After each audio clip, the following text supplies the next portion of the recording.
எம்எஸ்வியை மிரள வைத்த கண்ணதாசனின் 5 நிமிட மிரட்டல். தமிழ் சினிமாவையே உலுக்கிய அந்த நள்ளிரவு பாட்டு. வணக்கம் நேயர்களே. தமிழ் திரையுலகில் மெல்லிசை மன்னர் எம்.எஸ். விஸ்வநாதன் மற்றும் கவியரசு கண்ணதாசன் ஆகிய இருவரின் கூட்டணி என்பது பிரிக்க முடியாத ஒரு காவிய சாம்ராஜ்யம்.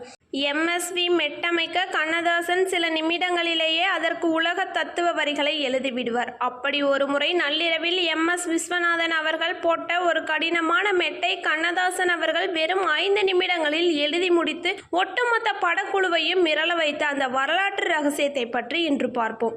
அது 1960களின் காலகட்டம். இயக்குனர் பீம்சிங் இயக்கத்தில் சிவாஜி கணேசன் நடிப்பில் பாவ மன்னிப்பு திரைப்படத்தின் பாடல்கள் உருவாக்கப்பட்டு கொண்டிருந்த நேரம். படத்தில் மனித நேயத்தையும் மத நல்லிணக்கத்தையும் சொல்லும் ஒரு மிக ஆழமான தத்துவ பாடல் தேவைப்பட்டது.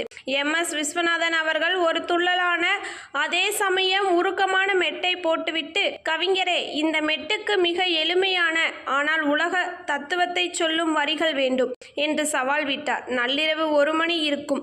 கண்ணதாசன் தன் கையில் இருந்த சிகரெட்டை பற்ற வைத்து கொண்டு எழுத அமர்ந்தார். மெட்டை கேட்ட அடுத்த 5 நிமிடங்களில் அவரது பேனா முனையிலிருந்து வரிகள் தாரை தாரையாக கொட்டின.